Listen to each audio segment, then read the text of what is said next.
اگر نماز کی نیت کر لی ہو اور وضو یا تیمم کرنا بھول گئے ہوں تو کیا نماز توڑ دیں؟ توڑ دیں، اس لیے کہ نماز تو ہوئی نہیں، تو پڑھنا کیا اور توڑنا کیا اس کو۔ اگر بازو میں کسی قسم کی تکلیف ہو جو بظاہر تو نہیں مگر تھوڑی دیر گیلا رکھنے سے تکلیف بڑھنے کا اندیشہ ہو تو اس صورت میں تکلیف والا بازو فوراً خشک کیا جا سکتا ہے؟ بتائیے، کیا جا سکتا ہے، کیونکہ معذور کے احکام مختلف ہوتے ہیں۔ اب یہ جو جملہ ہے نا، یہ اگر آپ کو یاد رہے تو آپ کو بہت سے سوالوں کے جواب خود ہی آ جائیں گے۔ معذور کے احکام مختلف ہوتے ہیں۔ معذور کس کو کہتے ہیں؟ عذر والا، مفعول کے وزن پر ہے، جس کے پاس عذر ہو۔ اور عذر کیا ہے کہ تکلیف بڑھ رہی ہے۔ اسلام کسی کو مشقت میں نہیں ڈالنا چاہتا۔ حدیث پاک میں آتا ہے یرید اللہ بکم اليسر ولا یرید بکم العسر، اللہ تمہارے لیے آسانی چاہتا ہے، مشکل نہیں چاہتا۔ اگر وضو کے بعد معلوم ہو کہ شلوار کے کسی حصے پہ لیکوریا کا کچھ ڈسچارج تھا تو اس کو وضو کے بعد دھونے سے کیا وضو ٹوٹ جائے گا؟ نہیں ٹوٹے گا۔ کیوں؟ وجہ اس لیے کہ آپ کپڑے کو ہاتھ لگا رہے ہیں، کسی اور چیز کو نہیں کہ جس سے وضو ٹوٹتا ہے۔ کپڑے کو ہاتھ لگانے سے خواب وہ پاک ہو یا ناپاک وضو نہیں ٹوٹے گا۔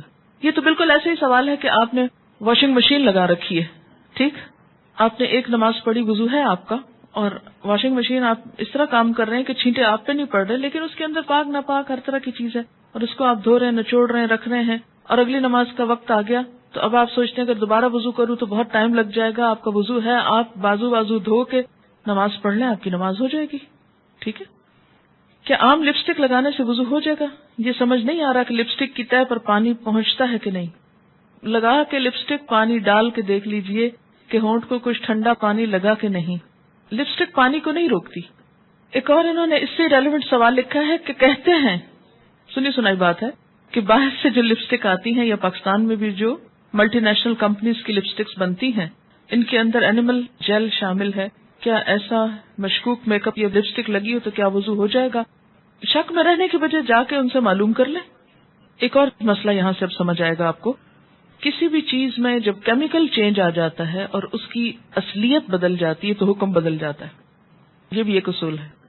کسی بھی چیز کے اندر کیمیکل چینج سے جب اس کی اصل حالت بدل جاتی ہے، پوری طرح وہ کچھ اور بن جاتا ہے تو حکم بھی بدل جاتا ہے۔ مثلا پرانے زمانے میں تو کیمیکلز وغیرہ عام طور پر ایسے چینجز نہیں لاتے تھے یا استعمال نہیں ہوتے تھے، تو فقہا نے یہ لکھا ہے کہ مثلا اگر کسی نمک کی کان میں کوئی پگ ہو اور وہ مکمل طور پر نمک بن چکا ہو، یعنی شکل اس کی ایسی ہے کہ پگ نظر آ رہا ہے، یہ پگ کھڑا ہے، لیکن اس کو توڑتے ہیں تو نہ اس کی ہڈی ہے، نہ گوشت ہے، نہ بال ہے، نہ کھال ہے، کچھ نہیں، ہر چیز کیا بن گئی؟ نمک میں کنورٹ ہو چکی۔ کیا ایسا نمک استعمال کرنا درست ہے؟ تو اس پر ان کا اتفاق ہے کہ درست ہے، اس لیے کہ اب یہ مکمل طور پر ایک اور چیز میں تبدیل ہو چکا ہے۔ یہ چینج کیمیکل چینج ہے۔ جب اس کی کوئی بھی چیز اصل والی باقی نہیں رہی، وہ کچھ اور سے اور بن گئی، کیونکہ کائنات میں یہ عمل تو جاری ہے نا۔ کسی بھی چیز کے اندر جب کیمیکل چینج آ جاتا ہے، مثلا آپ صابن بنا رہے ہیں، آپ کو پتا ہے کہ یہ جو کپڑے دھونے کا جس کو صابن آپ کہتے ہیں، یہ کیسے بنتا ہے؟ پہلے لوگ گھروں میں بناتے ہوتے تھے، مجھے بھی دیکھنے کا اتفاق ہوا ہے کہ چربی ہوتی ہے، کاسٹک سوڈا ہوتا ہے اور کوئی تیل شاید ہوتا ہے۔ ایک خاص مقدار میں کاسٹک سوڈے کو پانی میں ڈال کر اس کو لکوڈ بنا کے تیل اور چربی کو باہم ملا کے اس کے اندر جب ڈالتے ہیں تو وہ صابن کی شکل میں کنورٹ ہو جاتا ہے۔ اب یہ جو کاسٹک سوڈا ہے، اس نے اس چربی کو کیا بنا ڈالا؟ صابن ایک طرح سے اس میں بن گیا، یعنی اس کی اصلیت جو تھی یا اس کی ناپاکی اس کو کھا گیا۔ وہ کسی بھی چیز کی چربی ہو سکتی۔ اب ان سارے صابنوں سے جو آپ کپڑے دھوتے رہتے ہیں، تو آپ کے خیال میں سارے آپ کے کپڑے ناپاک ہو گئے دھونے سے؟ نہیں۔ کیوں نہیں ہوئے؟ وجہ کیا ہے؟ اس کے اندر کیمیکل چینج آ گیا، اب وہ چربی نہیں رہی، وہ صابن ہو گیا اور اس میں جھاگ بن رہی ہے اور وہ سٹے نہیں کر رہی کپڑے کے اندر چربی۔ کیا آپ کپڑے جب دھوتے ہیں تو بعد میں چربی نظر آتی ہے آپ کو وہاں سے؟ نہیں۔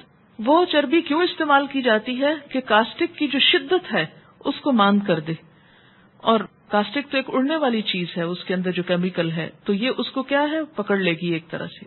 تو کاسٹک کا اثر جو صاف کرنے کے لیے ہے اور سوڈے کا اثر، اور دوسری طرف تیل ہے، یعنی تیل نہ رہے، سوڈا نہ رہے، چربی نہ رہے، ان کو ملا کے ایک اور چیز بنا لی جائے اور اس کو استعمال کیا جائے۔ ایسے استعمال سے کیا ہوتا ہے؟ کوئی حرج نہیں۔ اسی طرح آپ بعض اوقات کوئی صابن استعمال کرتے ہیں، باہر سے آئے ہیں، اب ایک مشہوری ہو گئی جی اس میں تو پگ کی ہی چربی پڑی ہوئی ہے، اور اس کے لیے ایک لسٹ دی ہوئی ہے، یہ صابن نہ یوز کرو، وہ نہ کرو، وہ نہ کرو. تو آپ دیکھیے کہ کوئی بھی صابن ڈائریکٹ چربی سے نہیں بنتا، اس طرح اس میں کیمیکل چینج آتا ہے. ڈٹرجنٹ ہے، دھویا گیا، ختم، بہہ گیا، ہاتھ آپ کے صاف ہو گئے. اچھا، اسی طرح جب میک اپ بنتا ہے تو مجھے تو صحیح نہیں پتا کہ کس طرح وہ بنایا جاتا ہے، لیکن عموماً کوئی بھی اسٹف جو اس میں استعمال کرتے ہیں وہ بعض اوقات ڈائریکٹ ایز اپنے را فارم میں نہیں ہوتا، اس میں کیمیکل چینج آتے ہیں، بعض خوشبوئیں ایسی ملائی جاتی ہیں کہ وہ کچھ سے کچھ نظر آتا ہے. تو اس میں میرے خیال میں تو ایسا سچ حرج نہیں ہے. مثلاً آپ کوئی باڈی لوشن استعمال کر رہے ہیں، اب آپ کو کیا معلوم کہ اس لوشن کے اندر جو مائسچرائزر ہے وہ کس اصل سے بنا ہے، لیکن وہ اصل آپ کو سامنے تو کہیں نظر نہیں آ رہی، وہ تو کچھ سے کچھ ہو چکا ہے، تو کوئی حرج نہیں. لیکن کچھ چینجز ایسے ہوتے ہیں کہ جو پرماننٹ نہیں ہوتے، جن کو طبعی تبدیلی کہتے ہیں. طبعی تبدیلی سے مراد کیا ہے کہ فزیکل چینج ہے اس کے اندر. فزیکل چینج کا مطلب کیا ہے؟ مثلاً آپ دیکھیے کہ یہ آپ کو پین اس کی کیپ جو ہے اس سے کوئی آپ کو نب نظر نہیں آ رہی اس پین کی جس حصے سے لکھا جاتا ہے. اب یہ آپ نے اس کے اوپر سے اتارا، اب یہ اس کی شکل کچھ اور دکھنے لگ گئی. ٹھیک، اب یہ کون سا چینج آیا؟ اس میں فزیکل چینج آیا. یہ اس کے اوپر ڈالا تو یہ کچھ اور نظر آتا تھا، اتارا تو کچھ اور نظر آ رہا ہے. لیکن یہ بھی اپنی اصل پہ باقی ہے، یہ بھی اپنی اصل پہ باقی ہے، نہ اس کی تبدیلی کچھ ایسی ہے نہ اس کی تبدیلی. اب ایسی جب چینج ہوگی تو اس سے کیا ہوگا؟ فرق نہیں پڑتا. ٹھیک ہے. ہاں، کھانے کے لیے مزید احتیاط ضروری، یعنی کھانے کے لیے ایسا سٹف جو ہے اس میں مزید احتیاط ضروری ہے. اگرچہ فقہا نے کیا کہا کہ وہ نمک کھایا جا سکتا ہے جو بظاہر پگ کی شکل میں بھی آپ کو نظر آ رہا ہے، کیونکہ وہ پگ رہا نہیں، اب کچھ اور بن گیا. ٹھیک، اب اس میں مزید آپ تحقیق کریں گے کہ کس چیز کے اثرات اپنی اصل شکل میں کتنے موجود ہیں اور کہاں تک جاتے ہیں. یہ پھر ہر کیس کو انڈیویجولی آپ دیکھ کر، تو جہاں تک لگانے والی چیزوں کا تعلق ہے ان کا معاملہ نسبتاً آسان ہے، بہت شک اور وہم میں نہ پڑے. جہاں تک کھانے والی چیزوں کا تعلق ہے تو اس معاملے میں زیادہ احتیاط ضروری ہے کہ اس کیمیکل چینج سے بھی کس حد تک چینج آیا. یہ نہ ہو کہ ایک معمولی سا چینج آیا اور اصل بھی اس کی تاثیر باقی ہے، تو پھر حلال نہیں آپ اس کو کہہ سکیں گے. ٹھیک ہے. جو کیمیکل چینج ہوتا ہے یہ پراپرٹیز کا چینج ہوتا ہے اور وہ ایک نیا سبسٹینس بن جاتا ہے. تو جب کوئی چیز اپنی اصل حالت اور شکل کو بدل کر ایک نئے سبسٹینس میں کنورٹ ہو جائے تو وہ اب آپ ایک نئی چیز استعمال کر رہے ہیں، وہ پرانی والی گئی، ختم. یہ بالکل ایسے ہی ہے کہ انسان کو جب زمین میں دفن کیا جاتا ہے تو وہ مٹی بن جاتا ہے. اب وہ مٹی کو کیا کہا گیا قرآن میں بتائیے؟ ساری زمین پاک ہے آپ کی، مٹی پاک ہے. اسی لیے مثلاً اب ایک اور سوال کروں گی آپ سے. کسی جگہ پر آپ جا رہے ہیں، میدان ہے، کوئی جائے نماز نہیں، کچھ نہیں، وہاں آپ نے نماز پڑھ لی، پتہ چلا آپ کو کہ یہاں ایک دفعہ ایک کتا آیا تھا اور اس نے یہی کہیں پیشاب کیا تھا، مگر ابھی پتہ نہیں چل رہا کہ کہاں کیا تھا. تو اب آپ کی نماز ہوئی کہ نہیں ہوئی؟ کیوں؟ وجہ خشک ہو گئی. جب خشک ہو گئی، کچھ ویپوریٹ ہو گیا، کچھ زمین کے اندر مل کے اس میں ایسا چینج آیا کہ نجاست ختم ہی ہو گئی کہیں. تو اس سے فرق نہیں پڑتا. ٹھیک ہے. کہ مثلاً آپ کے لیے اللہ تعالیٰ نے انگور بنائے، اصلی شکل میں کیا ہے؟ کھا لیجیے، حلال ہے. لیکن اگر آپ ان کو رکھ چھوڑیں، ان میں سڑاند آ جائے اور وہ چینج ایسا آئے کہ اب وہ انگور نہیں شراب بن گئی، تو کیا ہوا؟ نشہ آور ہو گئی. تتخذون منہ سکرا، اللہ نے رزقاً حسنا دیا، تم سکر بنا لیتے ہو. تو ان کا پوائنٹ بالکل درست ہے کہ پھر اس صورت میں یعنی چینج ضروری نہیں کہ خراب چیز کا اچھے میں آئے گا، ایک اچھی کا خراب میں بھی جا سکتا ہے، تو پھر وہ حرام ہو جائے گا، وہ استعمال نہیں کریں گے آپ. آپ نے بتایا تھا کہ پبلک حمام میں نہیں نہانا چاہیے، کیا اس میں سوئمنگ پول شامل ہے؟ اگر کوئی شخص پوری طرح کور ہو، فل سلیوز وغیرہ کا کاسٹیوم ہو، تو کیا اس میں سوئمنگ کر سکتے ہیں؟ اس میں آپ دیکھیے کہ جو عورت کا سطر ہے اگر ڈھکا ہوا ہے تو پھر اور بات، کوئی بات نہیں، پھر کر سکتے ہیں. عام حالات میں موضوع پہ مسح ہو سکتا ہے، ہو سکتا ہے. اس کے لیے کہیں نہیں لکھا ہوا کہ سردی ہو یا تکلیف ہو یا ہلاکت ہو، نہیں، کسی بھی حالت میں آپ نے اگر جرابیں پہنی ہوئی ہیں آپ مسح کر سکتے ہیں. بچوں نے بیڈ کے میٹرس پر نجاست وغیرہ بکھیر دی تو کیا میٹرس کو دھونا ہے؟ یہ تو پاسبل نہیں. کیا اس کو بدل دیں کیونکہ نیا لینا مشکل ہے؟ بتائیے کیا کریں گے؟ جب آپ کو پتا ہے آپ کے بچے چھوٹے ہیں اور وہ ایسا کام کر سکتے ہیں، تو آپ میٹرس کے اوپر ایسے غلاف کیوں نہیں چڑھا کے رکھتے کہ جس کو بوقت ضرورت اتارا جائے؟ اگر استنجا کر کے پہلے غسل کر لیں اور آخر میں وضو کر لیں تو کیا قبول ہوگا؟ بتائیے. ہوگا، بالکل. یعنی اگر کسی نے استنجا کر کے نہانا شروع کر دیا تو اس کے بعد اینڈ میں سب نہا لیا اور وضو کر رہے ہیں تو کر لیجئے، کوئی حرج نہیں. نماز کے دوران کھانسنے کی وجہ سے بلغم آ جائے تو کیا نماز ٹوٹ جائے گی؟ نہیں. کیا برہنہ حالت میں وضو کیا جا سکتا ہے؟ کیا جا سکتا ہے. کیا غسل حیض اور غسل جنابت دونوں کے شروع میں نماز کی طرح کا وضو کرنا ہوتا ہے؟ جی ہاں، نماز ہی کی طرح کا. کیا صرف کلی کرنا اور ناک میں پانی ڈالنا کافی ہے؟ کافی ہے، کیونکہ باقی حصہ کیا ہوگا؟ نہانے میں دھل جائے گا. لیکن اگر آپ نماز پڑھنا چاہتے ہیں اس کے بعد تو وضو کر لیجئے. کیا نامحرم کو دیکھنے سے وضو ٹوٹ جاتا ہے؟ نہیں. مسواک وضو کے دوران کب کرنا چاہیے اور کیسے؟ جب کلی کر رہے ہوں اس وقت. ٹھیک ہے. غسل کرنے سے پہلے کیا مکمل وضو کرنا ہوگا یا پاؤں غسل کے بعد دھونے ہوں گے؟ بتائیے. مکمل وضو کرنے کے بعد آخر میں دوبارہ پاؤں دھو کر باہر نکل آئیے. سنت ایسے ہی ہے. ایک سوال یہ ہے کہ جو لوگ مریض ہوتے ہیں اور ان کا پیشاب قطرہ قطرہ نکلتا رہتا ہے، اس کو عربی میں کہتے ہیں سلسل البول، یعنی مسلسل پیشاب آتا رہتا ہے. یہ ایک خاص بیماری کا نام ہے. تو اس کو معذور قرار دیا گیا. معذور کے احکام بھی انشاءاللہ آپ پڑھیں گے کہ جس کو کوئی مجبوری ہو اور وہ جیسے ابھی آپ نے مثال پڑھی کہ شدید سردی کے عالم میں جیسے تیمم ہو سکتا ہے، تو اسی طرح معذور کے خاص یعنی ایکسپشنل کیسز، تو اس صورت میں وہ جان بوجھ کے تو نہیں کر رہا یا کوتاہی نہیں کر رہا. تو اس میں یہ ہے کہ نماز پڑھنے کے وقت جب شروع کرے نماز تو وہ پاک کپڑا پہن لے، یعنی کپڑا تبدیل کر لے، یعنی اپنی شلوار یا جو کچھ بھی وہ پہنتا ہے.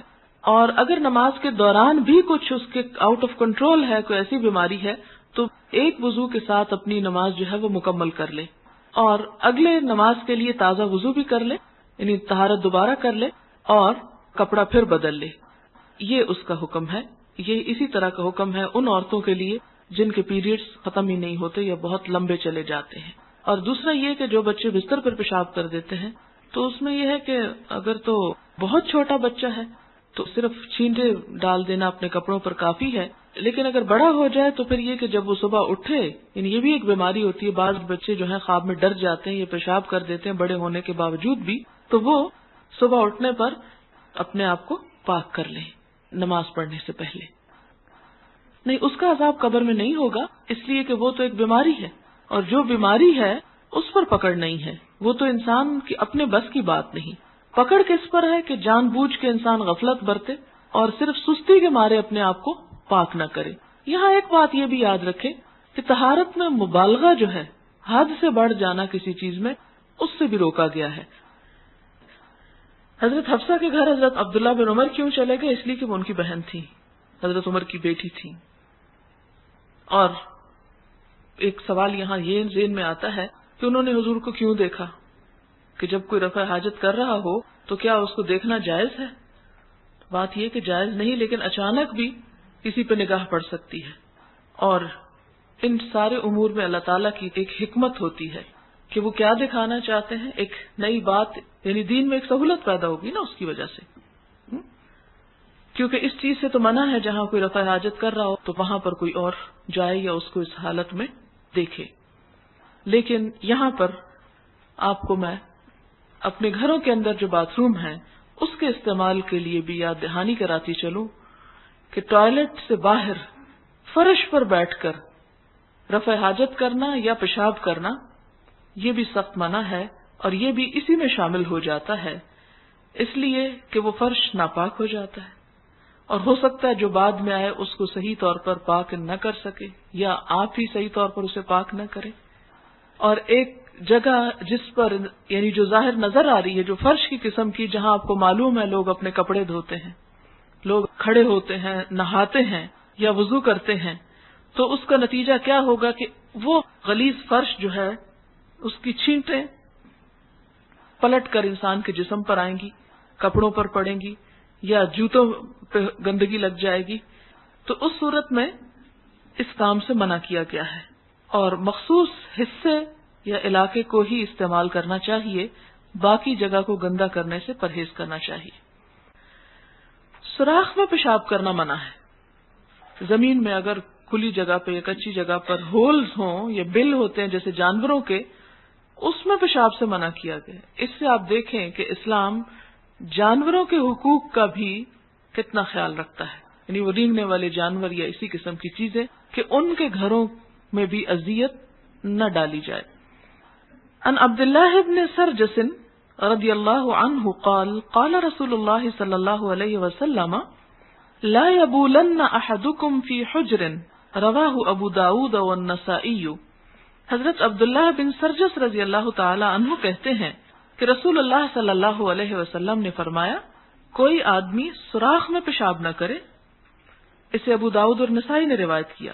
اس کی ایک وجہ یہ جو میں نے آپ کو بتائی کہ ان کے گھروں میں گندگی نہ پھیلائی جائے، دوسری بات یہ کہ ہو سکتا ہے کہ جس وقت کوئی ایسا کرے اس وقت وہ جانور اس کے اندر موجود ہو اور وہ ری ایکشن کے طور پہ باہر نکل کے اس کو کاٹ لے، اور ایسی حالت میں اس پہ حملہ کر دے کہ جب وہ جیسے سانپ یا بچھو وغیرہ کہ وہ انسان وہاں سے بھاگ بھی نہ سکے۔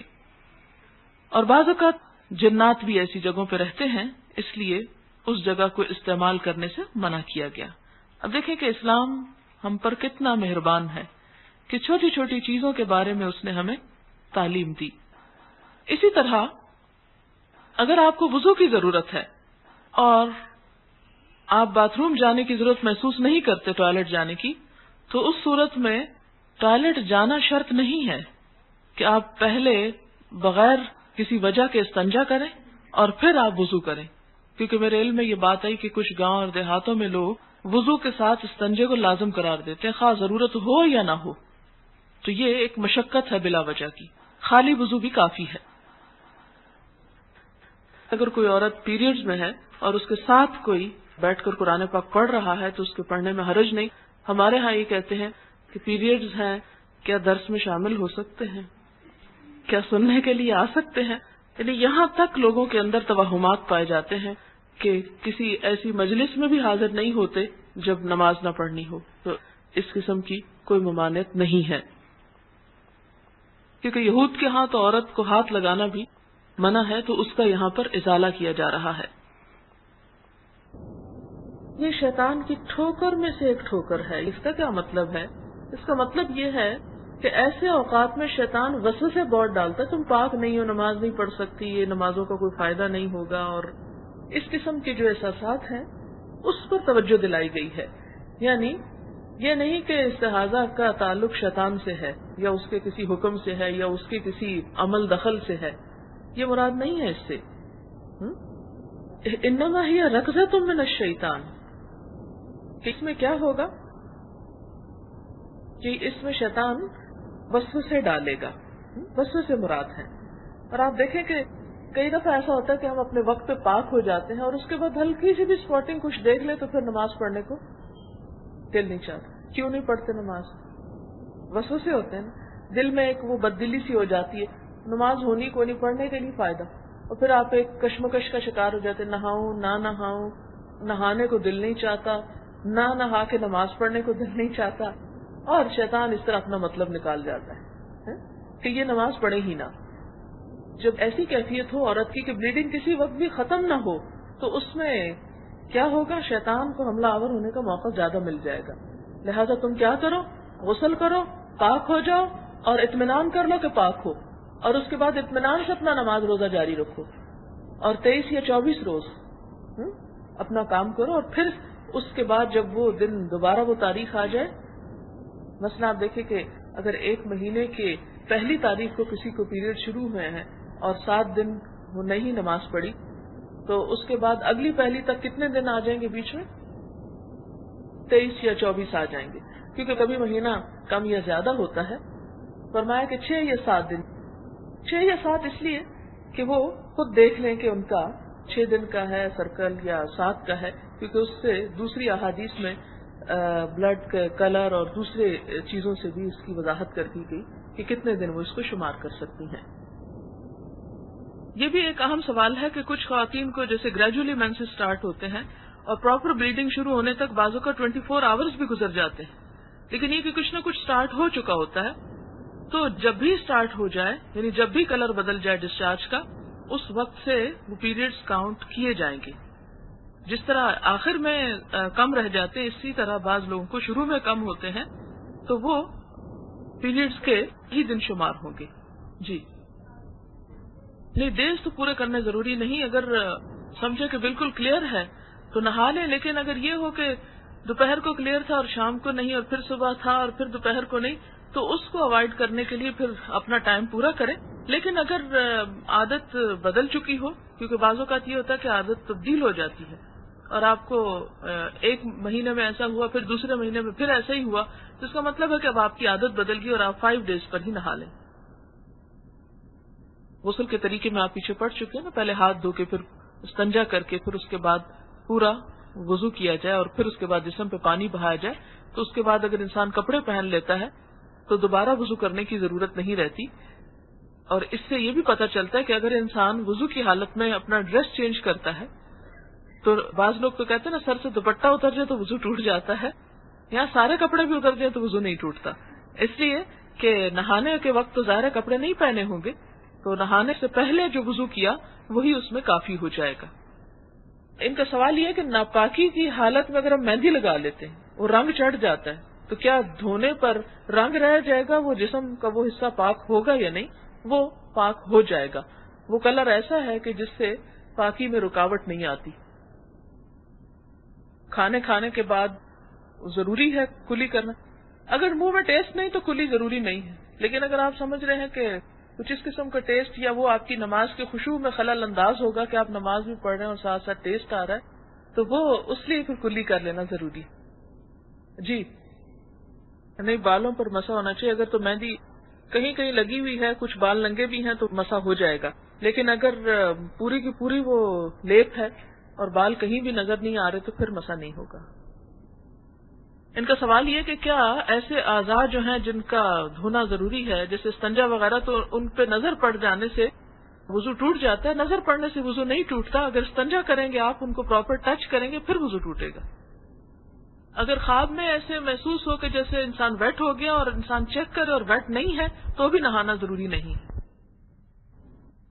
اب سوال یہ پیدا ہوتا ہے کہ ہم تو ٹیپ سے دھوتے ہیں، تو کیا کریں؟ 3 کا وہ عدد کیسے رکھیں؟ تو اس میں یہ ہے کہ 3 دفعہ انسان جب ہاتھ مل لے تو وہ سمجھے کہ وہ 3 مرتبہ ہو گئے. ضروری نہیں کہ انسان ہٹا لے پھر پانی کے نیچے کرے، ہٹا لے اور پھر کرے. اس میں اگر انسان اتنی دیر اپنے ہاتھ مل لیتا ہے، یعنی اس طرح 3 دفعہ، تو وہ گویا کہ 3 مرتبہ ہو گئے. یہ چونکہ مسنون طریقہ ہے، اس لیے 3 کا اہتمام ضروری ہے. اور 3 مرتبہ میں آپ یوں کر سکتے کہ جیسے 1 دفعہ کر کے، پھر دوسری دفعہ، اور پھر تیسری دفعہ. ہاں، یعنی صرف یہ نہیں کہ 1 دفعہ دھو کے تو ہٹا لیا.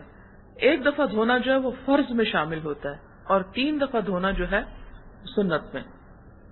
اور 3 مرتبہ سے مراد پھر وہی اس کو 3 مرتبہ حرکت دینا. ہاں، یہ ایک بات بھی پتہ چلتی ہے کہ ہمیں ہر کام جو ہے وہ اللہ تعالیٰ کی خوشنودی کے لیے کرنا چاہیے، اور نیت میں یہ چیز شامل کر لینی چاہیے. اس سے جو فائدہ ہمیں ہوگا وہ تو ہوگا ہی، لیکن اس سے انسان کی اپنی روح کو بھی تسکین ہوتی ہے. اس میں تو پھر یہ کہ اگر بالوں پہ زیادہ وہ لگی ہوئی ہے، تو کچھ بال اگر اس میں سے الگ ہیں تو اس وقت تو ٹھیک ہے، لیکن اگر پورے کے پورے بال کوٹڈ ہیں کسی اور چیز سے، یعنی مہندی وغیرہ سے، تو میرا خیال ہے احتیاط ہی برتنی چاہیے. جیسے ہم نمازوں میں بعضوں کا سنت چھوڑ دیتے ہیں، یا اسی طرح وضو کی سنتوں میں سے بھی کبھی کبھار کوئی سنت چھوڑ سکتے ہیں. تو بات یہ ہے کہ نماز کی سنتیں بھی مجبوری کے ساتھ ہی چھوڑنی چاہیے، اس لیے کہ وہ سنت مؤکدہ ہے، ان کا پڑھنا لازم ہے، اور ان کو بلا وجہ اور بلا سبب کے یوں ہی نہیں ترک کرنا چاہیے. انتہائی مجبوری میں یا بیماری میں یا کوئی اور وجہ ہو سکتی ہے. اسی طرح یہ کہ وضو کی سنتیں بھی مجبوری کے علاوہ نہیں چھوڑنی چاہیے. اگر آپ کے پاس پانی بھی اور وقت بھی ہے تو آپ سنت کے اتباع کا ثواب اور فائدہ کیوں نہ اٹھائیں؟ اسے ترک کرنا جو ہے یہ بہتر نہیں ہے، کرنا زیادہ بہتر ہے. تو ہمیں بار بار یہی کہا گیا نا کہ نیکیوں میں آگے بڑھو. تو جب ایک نیکی کرنے کا موقع میسر ہو تو انسان کیوں نہ اس میں آگے بڑھے. اور دوسری بات یہ کہ وضو میں جتنا انسان کو اطمینان ہوتا ہے نماز میں اتنا ہی سکون آتا ہے. تو یہ 3 دفعہ دھونا بھی اس لیے کہا گیا کہ 1 دفعہ دھو کے نہیں تسلی ہوئی، دوسری دفعہ مطلب سائیکولوجیکلی انسان جو ہے وہ بہتر محسوس کرتا ہے جو وہ 3 دفعہ دھو لیتا ہے. جی چلتے ہوئے آپ کے پاؤں کے نیچے چیونگم لگ گئی ہے یا کوئی پینٹ لگ گیا ہے یا کوئی اور ایسی چیز چپک گئی ہے، تو کیا اس کی موجودگی میں پاؤں کا دھویا جانا جو ہے وہ کافی ہے یا اس کو اتارنا ضروری ہے؟ اتارنا ضروری ہے نا. کیوں ضروری ہے؟ اس لیے کہ پانی نہیں پہنچتا. یعنی دو چیزیں ہیں، یا تو آپ مسح کر لیں یا آپ پورا دھوئیں اس کو. اگر آپ دھونے کا کہہ رہے ہیں تو پھر اس میں سے بال برابر بھی جگہ خشک نہیں ہونی چاہیے، اور اگر آپ مسح کرنا چاہتے ہیں تو پہلے ایک دفعہ دھو چکے ہوں گے اور اس کے بعد آپ جب وہ پہن لیں گے تو پھر دوبارہ مسح ہو سکے گا. اور یہ کیوں کریں گے آپ؟ سنت سے ثابت ہے. لیکن ہاتھوں کا مسح سنت سے ثابت نہیں ہے. مثلا آپ نے تنگ آستینیں پہن رکھی ہیں اور آپ چاہتے ہیں کہ بازو پر مسح کر لیں تو آپ نہیں کر سکتے. کیوں؟ اس لیے کہ یہ ثابت نہیں ہے سنت سے. اور یہ تو کہہ نہیں سکتے کہ اس زمانے میں قمیضوں کے بازو نہیں ہوتے تھے. تو یہ کہنا بہت خوشنما ہوتا ہے کہ اس زمانے میں نیل پالش نہیں تھی، اس لیے نعوذ باللہ حضور صلی اللہ علیہ وسلم ہمیں سکھانا بھول گئے یا بتا ہی نہیں سکتے تھے. بات یہ نہیں ہے. بات یہ ہے کہ دھونا ہے تو پورا دھو، نہیں دھونا تو مسح کرو. کہاں کہاں مسح کر سکتے ہو؟ پگڑی پہ کر سکتے ہو، بالکل ٹاپ پہ اور بالکل پاؤں پہ، بازو اور دیگر جگہوں پہ نہیں. سوال یہ ہے کہ اگر وضو کر رہے ہیں اور سر پر کلپ لگا ہوا ہے یا ہیئر بینڈ لگا ہوا ہے تو کیا اس کو مسح کے وقت اتارنا ضروری ہے؟ نہیں، اس کے سمیت مسح کیا جا سکتا ہے، کیونکہ بالوں کا ایک بڑا حصہ جو ہے اس پر کوئی چیز نہیں ہے. کیونکہ ہر بال تک گیلا ہاتھ پہنچنا ضروری نہیں، بس جو چیز سامنے ہے اس کے اوپر کر سکتے ہیں. جیسے پگڑی کے اوپر سے جا سکتا ہے، اسی طرح کلپ یا ہیئر بینڈ کے اوپر سے بھی جا سکتا ہے. جی. ان کا سوال یہ ہے کہ کانوں کا مسح کرتے وقت اگر بیچ میں ایسے ٹاپس پہنے ہوئے ہو کہ ان کا لاک جو ہے وہ بڑا ہے اور پیچھے سے آ کے ایک بڑا حصہ کور کر لیتا ہے تو کیا اس صورت میں مسح ہو جائے گا؟ نہیں، اس صورت میں مسح نہیں ہوگا. مسح میں یہ ضروری نہیں کہ ہر چیز گیلی ہو جائے، مسح میں ضروری یہ کہ آپ کا ہاتھ پھر جائے، یعنی ہاتھ کا ٹچ ضروری ہے، فیل ہو کہ آپ نے کوئی کام کیا ہے، کوئی ایسی چیز اس پہ حائل نہ ہو کہ جو اس کو راستے میں رکاوٹ بن جائے. یہ کہہ رہی ہیں کہ ٹائم میگزین کی رپورٹ کے مطابق ایک ریسرچ کی گئی کہ جسم کے کن حصوں کو آکسیجن کی زیادہ ضرورت ہے، تو اس میں یہ تھا کہ نیلز کو بہت زیادہ ضرورت ہوتی ہے، اور پانی جو ہے وہ آکسیجن اور ہائیڈروجن سے مل کر بنا ہے، تو جب پانی نیلز کو ٹچ کرتا ہے تو اس میں آکسیجن کی سپلائی نیلز کو زیادہ بہتر طور پر ہوتی ہے. اسی طرح یہ کہ وضو میں جتنے بھی حصے پانی کے زیر اثر آتے ہیں، حتیٰ کہ کان تک کو جب تھوڑا سا پانی ٹچ کرتا ہے تو وہ سارے کے سارے انسان کی صحت کے لیے نہایت ضروری ہیں. لیکن یہ ہمیشہ یاد رکھیں کہ ہم ان کی ایڈوائس پہ نہیں کریں گے، ہم اللہ کے رسول صلی اللہ علیہ وسلم کی سنت کے مطابق کریں گے. یہ حدیث ابھی گزری ہے کہ شرمگاہ کو ہاتھ لگانے سے وضو ٹوٹ جاتا ہے، تو کیا بچوں کی نیپی چینج کرنے سے یا ان کو دھلوانے سے بھی ٹوٹ جاتا ہے؟ جی ہاں، بالکل ٹوٹ جاتا ہے.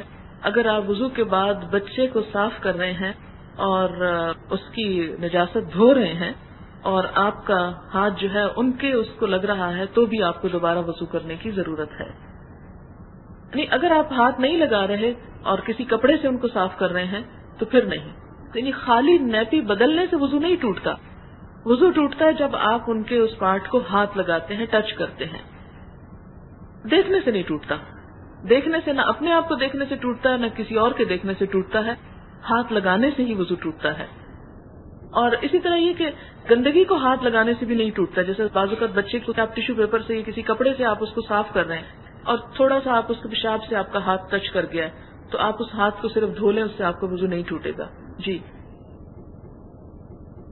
ان کا سوال بہت ریلیونٹ ہے کہ کیا تیمم کرنے کے لیے مٹی خشک ہونی چاہیے؟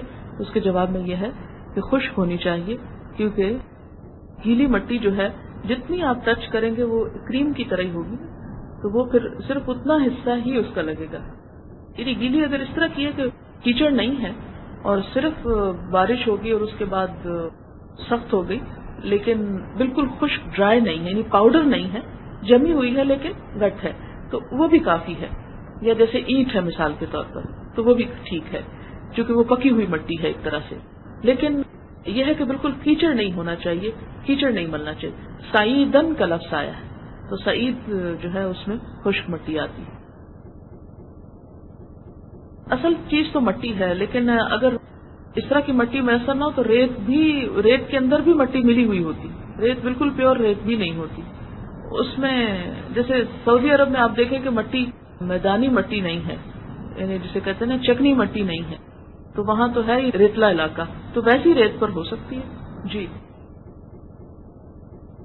بعض اوقات یہ دیکھا گیا ہے کہ کچھ لوگ مریض ہوتے ہیں تو وہ سفید کپڑے سے مسا کر لیتے ہیں.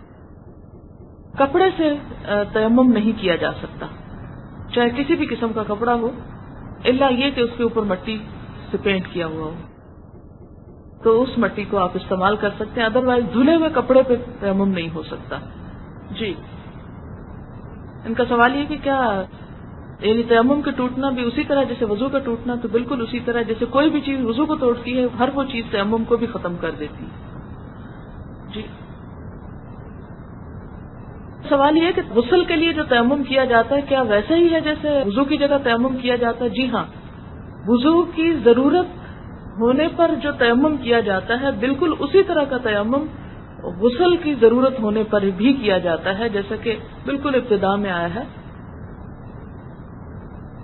سوال یہ ہے کہ کچھ لوگ ناپاکی کی حالت میں غسل سے پہلے بال نہیں صاف کرتے. جیسے مثال کے طور پر پیریڈز کے بعد نہانا ہے تو لوگ بال نہیں صاف کرتے. ایسی کوئی بات نہیں ہے، کسی بھی وقت بال صاف کیے جا سکتے ہیں. جی سوال یہ ہے کہ لوگ کہتے ہیں کہ جو ناخن اور بال ہیں کٹے ہوئے یا اترے ہوئے قیامت کے دن یہ بھی نامہ اعمال میں تولے جائیں گے، تو ایسی کوئی بات نہیں ہے. سوال یہ کہ اکثر شام کے وقت ناخن کاٹنے سے منع کیا جاتا ہے، تو کیا اس کے پیچھے کوئی دلیل ہے؟ یہ بھی ہمارے توہمات میں سے ایک توہم ہے، اس کے پیچھے کوئی دلیل نہیں ہے. جی کیا ناخن کاٹنے کی کوئی ترتیب بھی ہے کہ پہلے کون سی انگلی کے کاٹے جائیں اور پھر اس کے بعد؟ میرے خیال میں پہلے دائیں ہاتھ کے کاٹ لیے جائیں اور پھر بائیں کے، موٹا سا حساب کافی ہے. جی کیا بال صاف کرنے کے بعد غسل بھی کرنا چاہیے؟ تو بال صاف کرنے سے غسل واجب نہیں ہوتا.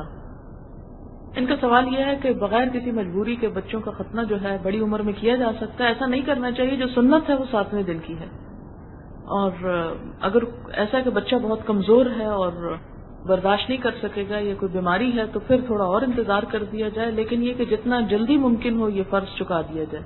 جی ان کا سوال یہ ہے کہ اپر لپس یا چن یا بازو وغیرہ کی جو تھریڈنگ ہے یا بال اتارنا، ویکسنگ وغیرہ جو ہے، اس کے بارے میں کیا حکم ہے؟ بات یہ ہے کہ عورت کو مرد سے مختلف نظر آنا چاہیے.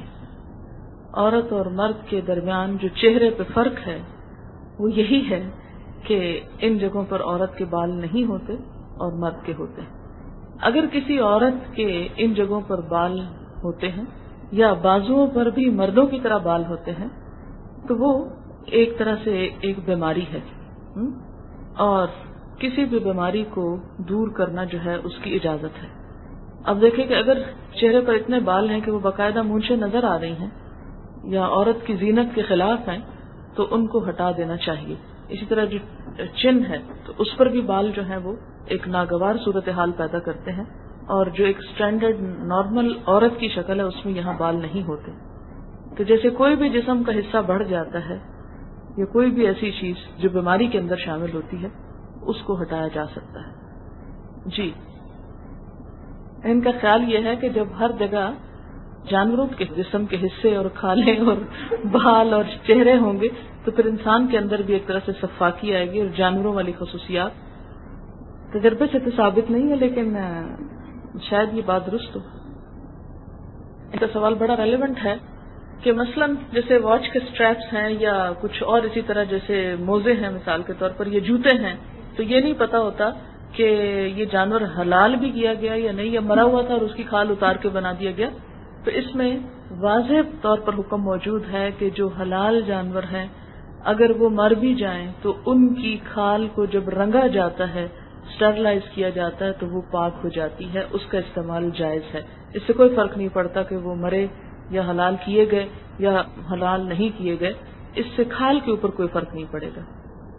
وآخر دعوانا ان الحمد للہ رب العالمین.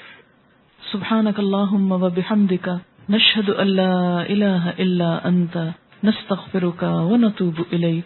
والسلام علیکم و رحمۃ اللہ وبرکاتہ.